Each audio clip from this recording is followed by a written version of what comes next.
అంటే నిజముగా ఒక అగ్రిమెంటు జరిగిపోయిందన్నమాట. కవెనెంట్ అంటే it is 10,000 times powerful than agreement అన్నమాట. నిబంధన. ఈరోజు నీవు నేను అబ్రహాము సంతానం అని మనం ఎందుకు పిలువబడుతున్నామంటే, ఆ రోజు కల వచ్చింది అబ్రహాముకు. కలలో దేవుడు అబ్రహాంతో చేసిన నిబంధన మూలముగా ఈరోజు మనం యేసయ్యను అంగీకరిస్తే మనం అబ్రహాము సంతానము వారమయ్యాం. Because of that. అంటే అది కళ మాత్రమే కాదు, అది కళలో దేవుడు నిజంగా దేవుడు చేశాడు. కళకు ముందు దేవునికి అబ్రహాముకు నిబంధన లేదు, కళ తర్వాత నిబంధన ఉంది. నిబంధన లేకుండా నిద్రపోయాడు, నిబంధనతో నిద్ర లేచాడు. జ్ఞానం లేకుండా సొలొమోను నిద్రపోయాడు, జ్ఞానంతో నిద్ర లేచాడు. హల్లెలూయా. ఐశ్వర్యం లేకుండా నిద్రపోయాడు సొలొమోను, ఐశ్వర్యముతో, ఏ రాజుకు లేనటువంటి ఐశ్వర్యముతో నిద్ర లేచాడు సొలొమోను. Glory to God. హల్లెలూయా. మామూలుగా నువ్వు పడుకోవచ్చు, రోగంతో నువ్వు పడుకోవచ్చు, కానీ నిద్ర లేగడం, ఆరోగ్యంతో నిద్ర లేగచ్చు. Hallelujah. God can impart something into your spirit even in your dreams. నువ్వు ప్రార్థనలో ఉన్నప్పుడే కాదు, నువ్వు వాక్యం వింటున్నప్పుడే కాదు, నువ్వు నిద్రపోతున్నప్పుడు దేవుడు నిజంగా నిజంగా నిజంగా నిజంగా నిబంధనలు దేవుడు ఆత్మలో చేసేదానికి అవకాశం ఉంది. Never take your sleep lightly. Never take your sleep lightly. కళలో నిజంగా జరుగుతాయండి, ఇంపార్టేషన్స్ జరుగుతాయి కళలో. సొలొమోను అంతా కూడా ఏమండి, ఏ రాజుకు లేనటువంటి సొమ్ము, ఆ వైభవాన్ని ఎప్పుడు పొందుకున్నాడంటే కళలో పొందుకున్నాడండి. అమ్మయ్య ఇది కళలే అనుకోలేదు, కళలోనే నిజంగా పొందుకున్నాడు. దేవుడు ఒకవేళ ఒక మానవుని యొక్క నిద్రను వాడుకొని కళలో డైరెక్ట్గా వచ్చి నిబంధన చేయగలిగితే, నేను ఎప్పుడు చెప్తుంటాను కదా, దేవుడు ఒక చర్చి కట్టాడంటే పక్కనే సాతాను ఒక గుడిసెను కడతాడంట, ఒక గుడిసెను వేస్తాడంట పక్కనే. దేవుడు ఏదైనా ఒక కార్యం చేస్తే దాన్ని ఏం చేస్తాడు, వాడు పర్వర్ట్ చేస్తాడు. దేవుడే ఒక వ్యక్తితో కలలో నిబంధన చేయగలిగితే సాతాను ఎందుకు చేయలేడు? సాతాను కలలో వచ్చి నిబంధన ఎందుకు చేయలేడు? రక్తము నిబంధనకు సూచన, రక్త నిబంధనకు సూచన. రక్తము కారుతుందంటే ఒకవేళ సాతాను నీకు తెలియకుండా నిబంధన చేశాడేమో. అది నిజంగా ఒక కలలో వస్తే నీకు తెలియకుండానే నీ తరతరాలు ఆ యొక్క రక్త నిబంధన క్రిందికి వచ్చేస్తాయి. వారు ఎందుకు సఫర్ అవుతున్నారో, వారు ఎందుకు త్వరగా చచ్చిపోతారు, వారికి ఎందుకు త్వరగా పెళ్ళిళ్ళు కావో, వారి గర్భాలు ఎందుకు మూయబడతాయో, వారికి ఎందుకు మరలా యాక్సిడెంట్లు అవుతాయో, వారి జీవితంలో ఎందుకు ప్రతికూలమైన సంఘటనలు మరలా జరుగుతాయో వారికి అర్థం కాదు. కానీ ఎక్కడో పరిశుద్ధాత్మ దగ్గరికి వెళ్తే ఆయన చూపిస్తాడు, ఎప్పుడు పలాని రోజు పలాని రాత్రి ఒక నిబంధన జరిగిపోయింది. భద్రత లేకుండా ఎప్పుడు పడుకోవద్దు, భద్రత లేకుండా ఎప్పుడు నిద్రపోవద్దు. There are lot of dangers in this world. తప్పదు, మనం పుట్టడమే యుద్ధంలోకి పుట్టాము.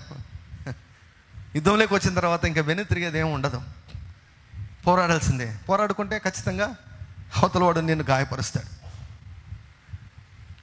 రక్తము కారుతుందంటే సూచన ఏంటంటే, ఒకవేళ నంబర్ 1 అపవాది నీతో నిబంధన చేసి ఉంటాడేమో. ఇది యూజువల్గా విశ్వాసంలో జరగదు. ఇది అంత అవకాశం వాడికి లేదు. వాడు దాడి చేసేదానికి అవకాశం ఉంది కానీ నిబంధన చేసేంత అవకాశం లేదు. ఎందుకంటే మనము ప్రతిరోజు బల తీసుకుంటాం, ప్రతిరోజు మనం దేవునితో నిబంధన చేస్తాం. హల్లెలూయా. సో ఇలా దేవునితో మనకు నిబంధన ఉంది కనుక అపవాది మనతో నిబంధన చేయలేడు. కానీ అవిశ్వాసాల విషయంలో మాత్రం ఖచ్చితంగా చేయగలడు.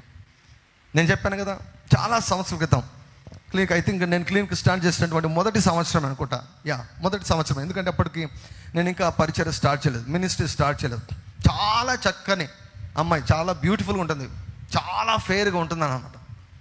ఐ థింక్ ఒక బ్రాహ్మణ్ అనుకుంటా అమ్మాయి, చాలా అందంగా ఉంటుంది, యమనస్తురాలు.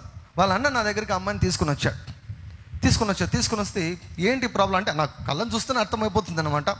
ఇప్పుడు గుడ్డి వాళ్ళ యొక్క చూపు ఎట్లా ఉంటుంది, స్ట్రైట్గా ఉండదు అనమాట, వేగ్గా ఉంటుంది, ఎక్కడో చూస్తుంటారు వాళ్ళు. ఏమైంది అని నేను అడిగితే ఆ అమ్మాయి చెప్పింది అనమాట, సార్ నాకు ఒక ప్రాబ్లం అయింది సార్ అంటే. ఏంటంటే మొన్న రాత్రి ఒక కళ వచ్చింది, బాగా వినండి, ఒక కళ వచ్చింది. ఆ కళలో ఒక లేడీ భయంకరమైనటువంటి ఆకారంతో ఒక లేడీ వచ్చి ఏమందంటే, ఐఎమ్ టేకింగ్ యువర్ ఐస్, నీ కళ్ళు నేను తీసుకుంటున్నాను అని చెప్పింది సార్. భయపడి వెంటనే లేచాను. లేచిన వెంటనే నాకేం కనపడడం లేదు. I became blind. ఈ పాప నిజంగా చెప్తుందా అబద్ధం చెప్తుందని నేను అన్ని పరీక్షలు చేశానండి. అన్ని పరీక్షలు చేస్తే అన్నీ నార్మల్గా ఉన్నాయి కానీ ఖచ్చితంగా అమ్మాయి బ్లైండ్ అయిపోయింది. ఖచ్చితంగా బ్లైండ్ అయిపోయింది. నంద్యాల రోడ్లో అప్పుడు మీటింగ్ జరుగుతుంటే ఐ థింక్ అప్పుడు శాంతవర్ధన్ గారేమో ఒకరోజు 5 రోజులు మీటింగ్ చేశారు. వీళ్ళు చేసినప్పుడు ఒకరోజు శాంతవర్ధన్ గారేమో వస్తున్నారని తెలిసి అమ్మకి ఏం చెప్పానంటే, అమ్మ పలాని స్థలంలో మీటింగ్స్ జరుగుతున్నాయి, మనం అప్పుడు ఏం మినిస్ట్రీ స్టార్ట్ చేయలేదు కదా, కాబట్టి నేనేం ప్రేయర్ చేస్తాను కూడా పోలేదు, అక్కడ మీటింగ్స్ జరుగుతున్నాయి, అక్కడ తీసుకుని పోవండి, దేవుడు బాగు చేస్తాడు అని చెప్పి పంపించాను అన్నమాట. అంటే కళలో నిజంగా జరిగిందండి. కళలో నిజంగా జరిగింది.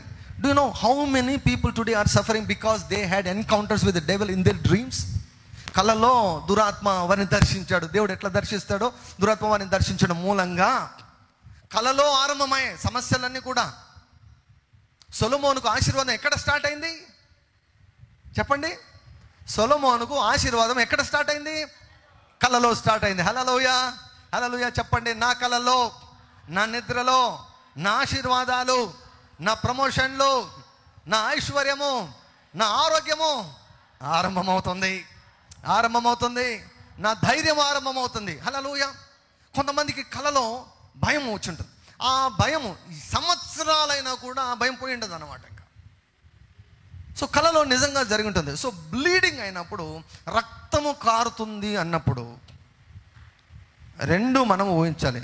అవిశ్వాసి అయితే సాతానుతో ఒకవేళ నిబంధనలకు వెళ్ళిపోయాడేమో గుర్తించాలి. దాన్ని బ్రేక్ చేయాలంటే రినౌన్స్ చేయడమే. యేసు ప్రభువును అంగీకరిస్తే ఆ కవినెంట్ బ్రేక్ అయిపోతుంది. విశ్వాసులకు ఒకవేళ ఇటువంటి కళ వస్తే దాన్ని ఎలా భావించాలి? ఒకని యొక్క ప్రాణము వాని రక్తంలోనే ఉన్నది అంటే మరణము సంభవించబోతుంది అని అర్థం. This person is going to die. నీ గురించి వస్తే నీవు చనిపోబోతున్నావని సిగ్నల్.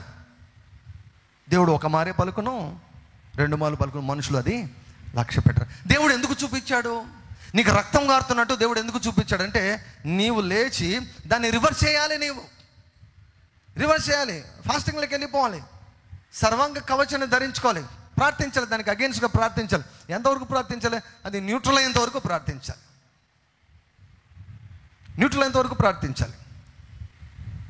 చాలా సంవత్సరాల క్రితం నాకు ఒక కళ వచ్చింది. చాలా సంవత్సరాల క్రితం ఆ కళలో పూర్తిగా అంటే ఆ కళ ఎట్లా వచ్చిందంటే పెరాసిస్ అయినట్లు వచ్చిందన్నమాట. పెరాసిస్ వచ్చినట్టు కళ వచ్చింది. లేచిన తర్వాత అమ్మయ్య ఇది కళని అనుకున్నా. కానీ అప్పటికే దేవుడు కృపనిచ్చాడు, జ్ఞానం ఇచ్చాడు కనుక ఐ ప్రేయిడ్ అగెన్స్ట్ ఇట్. దానికి వ్యతిరేకంగా నేను ప్రార్థన చేశాను. వ్యతిరేకంగా ఎంతవరకు ప్రార్థన చేశాను తెలుసా? దేవుడు మరలా కళలో అది పోయిందని చూపించేంతవరకు చేశాను. దేవుడు చూపించాడు నాకు, మరలా అది పోయిందని చూపించాడు. చాలా సంవత్సరం క్రితం, 15 సంవత్సరాలు ఏంటుందేమో, 15 years బ్యాక్ వచ్చినట్టు చూపించాడు. ప్రార్థించాం, అది పోయినట్లు చూపించాడు.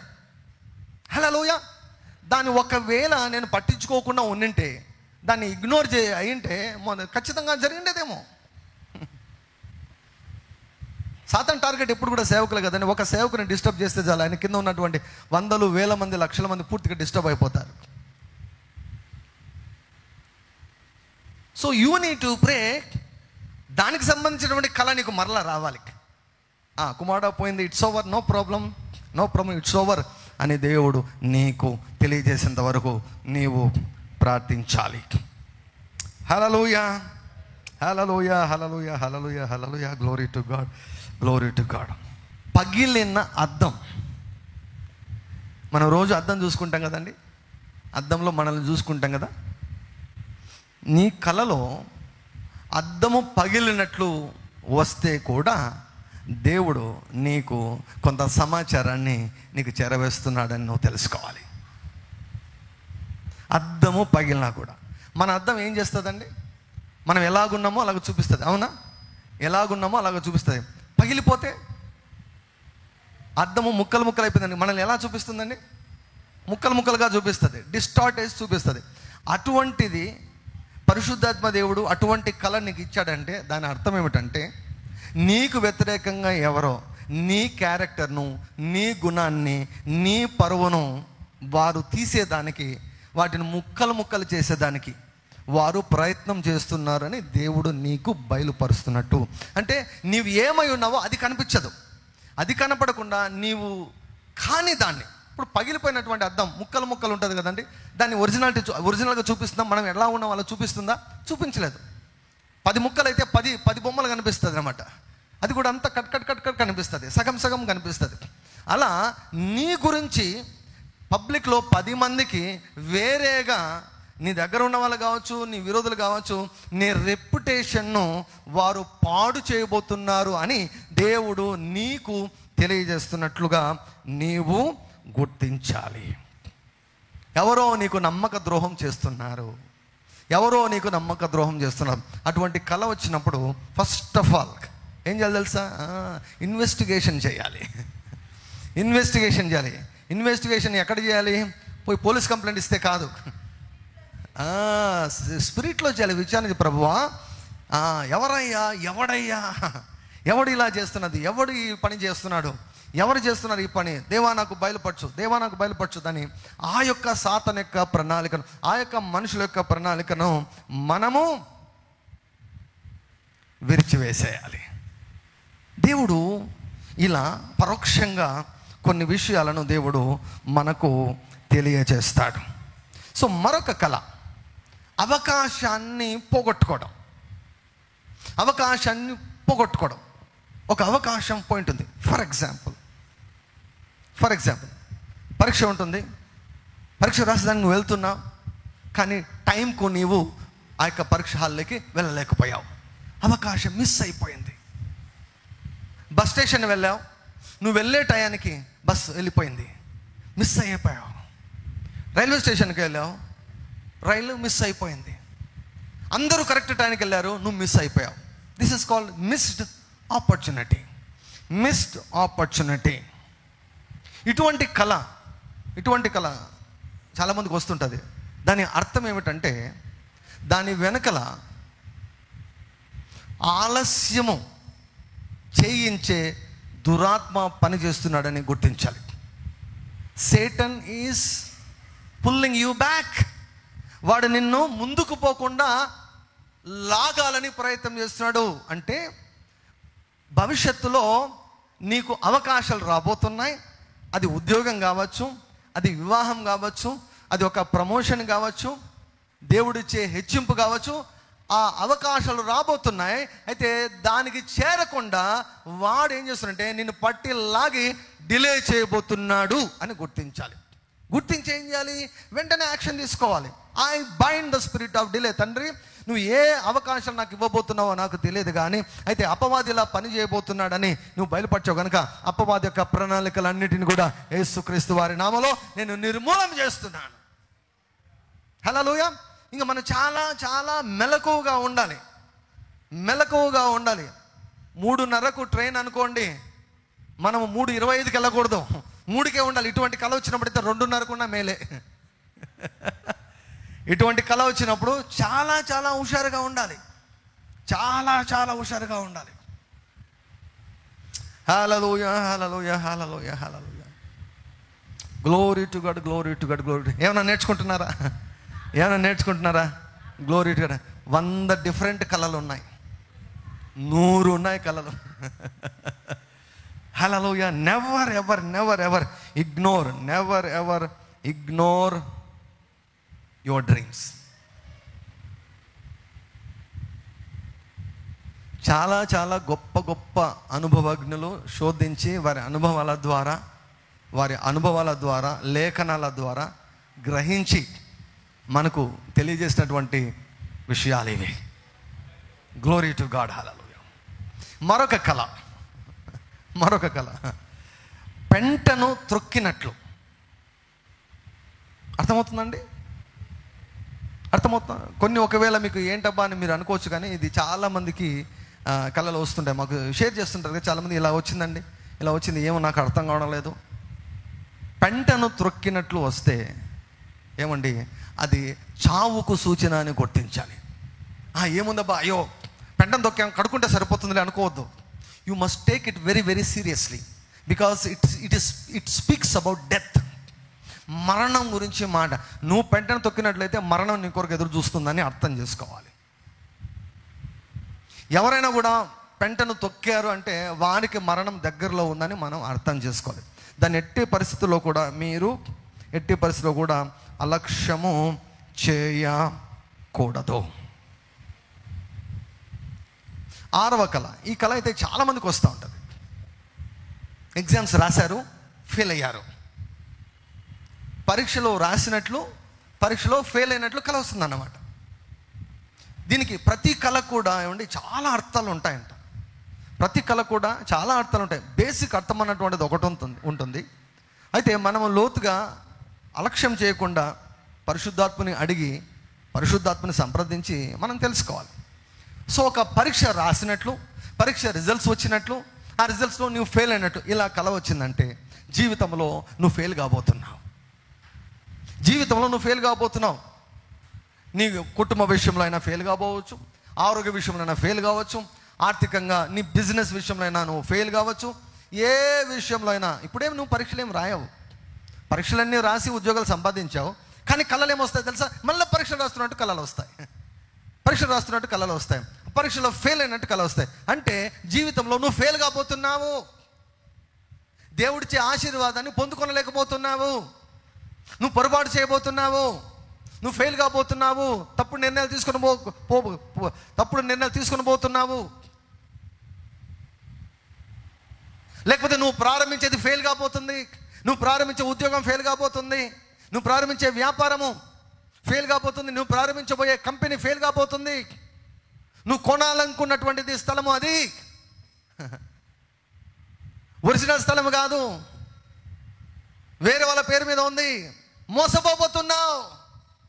సో ఇటువంటి కళ వచ్చినప్పుడు వెంటనే స్కానింగ్ చేయాలన్నమాట. నేను ఇప్పుడు ఏమేమి చేస్తున్నాను, ఏ నిర్ణయాలు ఏ విషయాలు తీసుకుంటున్నాను, ఏ విషయాల్లో నేను ఓడిపోయేదానికి అవకాశం ఉంది, ఏ విషయంలో నాకు ఇంకా డైలమా ఉంది, ఏ విషయంలో నాకు ఇంకా నిశ్చయత లేదు అని మనము పరిశోధించుకోవాలి. సో కళను ఎప్పుడు కూడా నిర్లక్ష్యము చేయవద్దండి.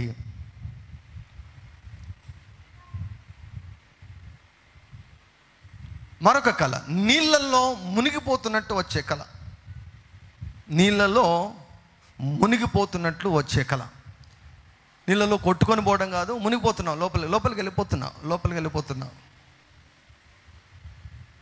ఇది కూడా దేన్ని సూచిస్తుందంటే జీవితంలో నీవు నిండా మునిగిపోతున్నావు, నీవే మునిగిపోతున్నావు. నీవు తీసుకునే నిర్ణయాలను బట్టే నువ్వు మునిగిపోతున్నావు.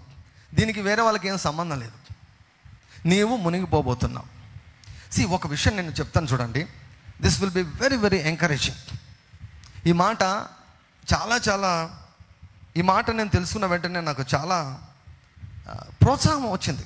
ఏంటంటే, when you see something in the spirit, దర్శనంలో కావచ్చు, కళలో కావచ్చు, దేన్నైనా దేవుడు నీకు చూపించాడు అంటే, అర్థమవుతుందండి? బాగా వినండి. దేనినైనా దేవుడు మీకు చూపించాడు అంటే దేవుడు దానిపైన నీకు అధికారం ఇచ్చాడు అని అర్థం. హల్లెలూయా. చూడనంత వరకు నీకు అధికారం ఉండదు. బాగా వినండి. నీవు కలలో కానీ దర్శనంలో కానీ ఒక కారణాన్ని నీవు చూడనంత వరకు నీకు అధికారం ఉండదు. నువ్వు గుడ్డిగా ప్రార్థన చేసినా కూడా వాటికి జరగదు, అంతే. But when you see, that means you got authority over it.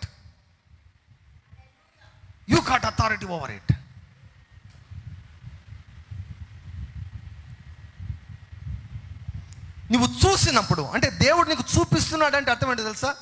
నీకు లోబరుస్తున్నాడని అర్థం. ఆ మరణాన్ని కావచ్చు, ఆ సర్పాన్ని కావచ్చు, ఆ దయ్యాన్ని కావచ్చు, ఆ మనుషులను కావచ్చు, ఆ పరిస్థితులను కావచ్చు, ఆ మోసాన్ని కావచ్చు, వీటన్నిటిని కూడా దేవుడు నీకు లోబరుస్తున్నాడని అర్థం. ఇప్పుడు నువ్వు అధికారాన్ని వాడమే. ఇప్పుడు నీవు దాన్ని మార్చాలని దేవుడు నీకు చూపిస్తున్నాడు, దాన్ని గుర్తించాలి. When you see in the spirit, then you will have authority over it to change it. ఎవరికి చూపిస్తే వారికి అధికారం ఉంటుంది. అందుకే నీకు కల వస్తే నీకే అధికారం ఉంటుంది. అధికారం తీసుకొని ఆ కళను నాశనం చేసేయాలి. అది నెరవేరకుండా నీవు నాశనం చేయాలి. మరలా చెప్తున్నాను, ప్రతిదీ కూడా అది ఆరోగ్యమైనా కావచ్చు, ఐశ్వర్యమైనా కావచ్చు, ఘనత కావచ్చు, అవమానమైనా కావచ్చు, చావైనా కావచ్చు, దీర్ఘాయువైనా కావచ్చు, గ్రేస్ అయినా కావచ్చు, డిస్గ్రేస్ అయినా కావచ్చు, అన్నీ ఆత్మలోనే ఆరంభమవుతాయి. ఆత్మలో ఆరంభమై భౌతిక ప్రపంచంలోనికి వస్తాయి. పాజిటివ్ అయితే దేవునికి స్తోత్రం. సో కళ్ళలో మొట్టమొదటిగా నెగిటివ్ మొదలు పెట్టాను. ఫస్ట్ ఇవి తప్పించుకుంటే చాలు. పాజిటివ్ రాకుండా కూడా నెగిటివ్ తప్పించుకుంటే చాలు. హల్లెలూయా. ఏదైనా కూడా ఆత్మలో ఆరంభమవుతాయి. ఆత్మలో ఆరంభమైనవి భౌతికంగా నెరవేరుతాయి. నిబంధన అబ్రహాము జీవితంలో ఆత్మలో ఆరంభమైంది. సొలొమోనుకు ఐశ్వర్యము ఆత్మలో ఆరంభమైంది. సొలొమోనుకు ఘనత ఆత్మలో ఆరంభమైంది. సొలొమోనుకు జ్ఞానము ఆత్మలో ఆరంభమైంది. నీ కళల్లో దేవుని యొక్క ఆశీర్వాదము ఆరంభమయ్యేదానికి ఆస్కారము ఉన్నది. Glory to God, glory to God, glory to God, glory to God. Trapped, ఇరుక్కుని పోయినట్టు నీకు కళ రావచ్చు. ఒంటరి అయిపోయినట్టు కళ రావచ్చు. నువ్వు ఒంటరి అయిపోయావు, నీకు ఏమి కనపడదు. నీ చుట్టుపక్కల ఏ వ్యక్తి ఉండడు అన్నమాట. దారి తప్పిపోయినట్లు, ఇరుక్కుని పోయినట్లు. This is also a negative dream. దీన్ని కూడా నువ్వు ఎప్పుడు ఆషామాషిగా తీసుకోకూడదు. అంటే ఇరుక్కొని పోబోతున్నావు, ఏదో సమస్యలు ఇరుక్కొని పోబోతున్నావు, ఏదో ఫైనాన్షియల్ ప్రాబ్లం ఇరుక్కొని పోబోతున్నావు, ఏదో కుటుంబ విషయంలో ఇరుక్కొని పోబోతున్నావు, లేకపోతే నీ పిల్లలు ట్రాప్ కాబోతున్నారు, ట్రాప్ ఉచ్చులోకి వెళ్ళిపోబోతున్నావు అని దేవుడు నీకు ముందుగానే తెలియజేస్తున్నట్టు. ట్రాప్డ్. 9th one, 9వది కుళ్ళిన కోడిగుడ్లు. కుళ్ళిన కోడిగుడ్డు, మామూలు గుడ్డు గుడ్డు గుడ్డు ఎగ్. యేసుప్రభు ఏం చెప్తాడండి గుడ్డు గురించి? ఏం చెప్తాడండి గుడ్డు గురించి? చెప్పడానికి చెప్పాడు యేసయ్య? మరి చెప్పండి.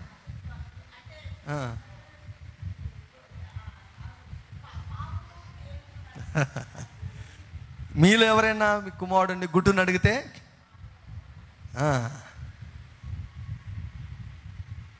గుడ్డు అన్నటువంటిది ప్రొవిజన్కు సూచన, దేవుని నుంచి వచ్చే పోషణకు సూచన. గుడ్డు అన్నటువంటిది ఆరోగ్యానికి సూచన. కుళ్ళిన కోడిగుడ్డు మీకు కలలో కనపడితే, ఏందబ్బా ఈ కళ గుడ్డు కనపడింది అని చెప్పేసి నువ్వు ఏమి కేర్లెస్గా నువ్వు ఉండద్దు. గుడ్డు కనపడిందంటే 2-3 రోజుల్లో నువ్వు సిక్కు కాబోతున్నావని అర్థం. 2-3 రోజుల్లో నీకు అనారోగ్యం రాబోతుందని అర్థం. 2-3 రోజుల్లో నీకు రావాల్సినటువంటిది ఏది కూడా రాదు అని అర్థం. ప్రొవిజన్ రాదు, పోషణ రాదు అని అర్థం.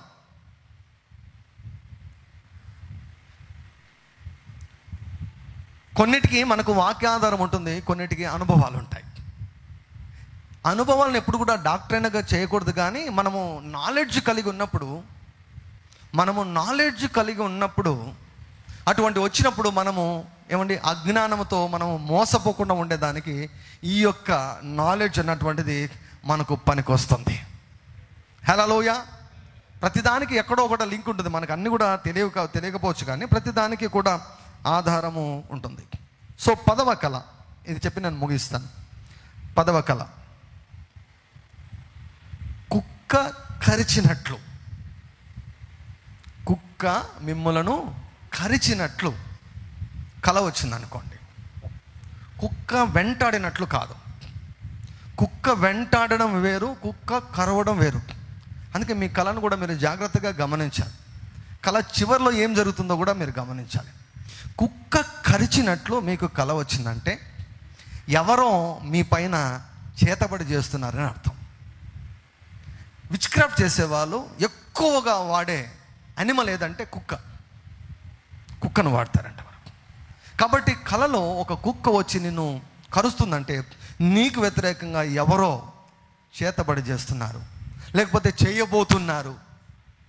నీకు వ్యతిరేకంగా నిన్ను నాశనం చేసేదానికి ఎవరో ప్రయత్నం చేయబోతున్నారు అని గుర్తించి వెంటనే నీవు ఫాస్టింగ్లోకి వెళ్ళిపోయి ప్రార్థించి అది జరగకుండా దాన్ని పూర్తిగా నిర్మూలన చేయాలి.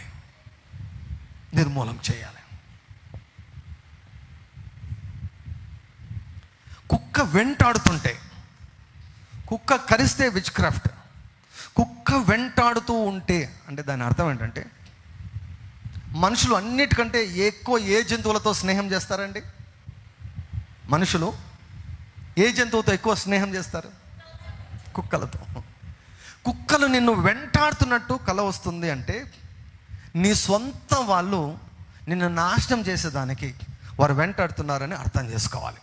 నీ సొంత వారు, నీ రక్త సంబంధికులు, నీ బంధువులు కావచ్చు, నీ ఇంటి వారు కావచ్చు, ఎవరో somebody who is very close to you, ఎవరో నీకు చాలా దగ్గరగా ఉన్నటువంటి వారు నిన్ను నాశనం చేయాలని వెంటాడుతున్నారని గుర్తించాలి. ఇదేంటా బాబు కుక్క వెంటాడుతున్నట్టు కల వచ్చింది నాకు అని చెప్పేసి, అమ్మయ్య ఇది కలలే, కరిసింటే ఏమండినో, అట్లా చేయొద్దు. ఇప్పుడు వరకు అలా చేసేవేమో కానీ ఇప్పటి నుంచి కళలను ఏం మాత్రం కూడా నిర్లక్ష్యం చేయొద్దండి, అలక్ష్యము చేయొద్దండి. కుక్క కరిచినట్లు కల వస్తుందంటే ఎవడో విచ్ క్రాఫ్ట్ చేస్తున్నాడు. కాబట్టి ఏం చేయాలి తెలుసా? ఎవడు చేస్తున్నాడో వాడి మీదకే పోవాలి ఈ దయ్యాలు. Don't allow the witches to live అన్నాడు దేవుడు. దేవుడే మారడండి. పాత నిబంధనలు ఏమని తెలుసా? ఈ విచ్ క్రాఫ్ట్ చేసే వాళ్ళని బ్రతకనివద్దు అన్నాడు. వాళ్ళు ఉండేదే నాశనం చేశారు. వాళ్ళు సాతాను యొక్క ఏజెంట్లు అండి, సాతాను యొక్క ఏజెంట్లు. బెన్సన్ ఇడాహోజ్ అని 9,800 మంది చేతబడి చేసే వాళ్ళని ఒకటే రోజు చంపాడు. 9,800 మంది చేతబడి చేసే వాళ్ళని ఒకటే రోజే. మహామహులు వాళ్ళు. ఈ విచ్ క్రాఫ్ట్ చేసే వాళ్ళ దగ్గర క్షమాపణ, కుడి చెంప కొడితే ఎడమ చెంప కొట్టడం ఇట్లా చేశారనుకోండి, ఎత్తిపోతారు. కుక్క కరిచినట్లు నీకు కల వచ్చిందంటే గుర్తుపెట్టుకోండి, somebody is speaking against you. ఎవడో నీకు వ్యతిరేకంగా మాట్లాడుతున్నాడు, ఎవడో నీకు వ్యతిరేకంగా బ్లాక్ మ్యాజిక్ కావచ్చు, ఇవన్నీ ఏమంటే విచ్ క్రాఫ్ట్ వేరే వాళ్ళకు చెప్పి చేయిస్తూ ఉన్నాడు. బాలాకరాజు బిలావును బలిపించి శపించమన్నాడు కదా, ఎవడో శపిస్తున్నాడు నిన్ను. వెంటాడుతుంటే నీ వారే నీ నాశనాన్ని కోరుతున్నారు. ఈ విషయాన్ని గుర్తించాలి. హల్లెలూయా. దేవుడు మనకి అనుగ్రహిస్తున్నటువంటి జ్ఞానాన్ని బట్టి అన్నామనుకు మహిమ కలుగును గాక. Hallelujah. Will be no more ignorant about the dreams. మనం కళల గురించి ఏమాత్రం కూడా అజ్ఞానంతో మనం ఉండము. మనం నేర్చుకుంటున్నాం. హల్లెలూయా. ఇది మళ్ళీ ఆదివారం కాదు, ప్రతిరోజు. ఇది సోమవారం కంటిన్యూ అవుతుంది. ఇది గుర్తుపెట్టుకోండి, ఇది సోమవారం కంటిన్యూ అవుతుంది. నేను మళ్ళీ ఆదివారం 11 నుంచి చెప్పను. నేను ఆదివారం దగ్గర 80 దగ్గర ఉంటామో 90 దగ్గర ఉంటామో నాకు తెలియదు. My message will continue through out the week, not Sunday after. Only Sunday after Sunday వినే వాళ్ళు గుర్తించలేరు అన్నమాట. అందుకే దయచేసి బలిపీఠం దగ్గరికి రండి. పొద్దున బలిపీఠం దగ్గరికి రండి, రాత్రి బలిపీఠం దగ్గరికి రండి. పొద్దున అనుదిన ఆరాధన బలిపీఠం, రాత్రి అనుదిన విశ్వాసత బలిపీఠం. బలిపీఠం అంటే దేవుడు మనల్ని కలుసుకునే స్థలము, దేవుడు మనల్ని కలుసుకునే సమయము. దాన్ని ఎప్పుడు కూడా మనము మిస్ కాకూడదు. దేవుడి యొక్క మాటలు మన వెనుకలో ఆయన ఫలింపచేయును గాక. Thank you lord, thank you lord, thank you lord. మాకు వచ్చినటువంటి ఒక్క నెగిటివ్ కళ కూడా నెరవేర్చబడకూడదని ప్రార్థన చేస్తున్నాం తండ్రి. ఈ వారమంతా కృపాక్షంలో మా వెంట వచ్చినట్లుగా దీవించండి. మీ వాక్యంలో ఎదుగుటకు సహాయం చేయమని మీకు సన్నిధిలో ప్రార్థిస్తున్నాం తండ్రి. డిఎస్సి ఎగ్జామ్ రాస్తున్నటువంటి వారిని జ్ఞాపకం చేసుకునండి, కృపను విస్తరింపచేయండి, హృదయ వాంఛలు నెరవేర్చండి. దేవా మీకు వందనాలు, స్తుతులు, స్తోత్రం చెల్లిస్తున్నాం. అయ్యా 14వ తారీఖున నాయన బాప్తిస్మా కార్యక్రమాలు ఉన్నాయి, సహాయం చేయమని ప్రార్థిస్తున్నాం. ఎవరెవరు బాప్తిస్మం తీసుకోలో వారందరూ కూడా సరైనటువంటి సిద్ధపాటును వారికి దయచేయమని మీకు సన్నిధిలో ప్రార్థన చేస్తున్నాం తండ్రి. మీ నామాన్ని మహిమపరచుకోండి, ఘనపరచుకోండి.